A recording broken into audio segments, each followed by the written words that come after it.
education is a very, very sticky issue.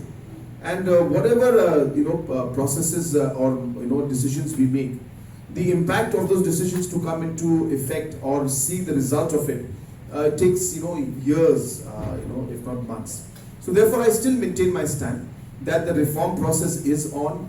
We are seeing the differences, we are seeing the changes, we are seeing improvements taking place. But for that improvement to then reflect into the PGI, the index that is there, is going to take time. We cannot expect. Like for example, we went into the CBSE, the books for certain subjects. Those marks for that and the reflection of those in terms of the higher PGI marks that we should get will come in now, and then maybe that will add to a bit of improvement in our PGI.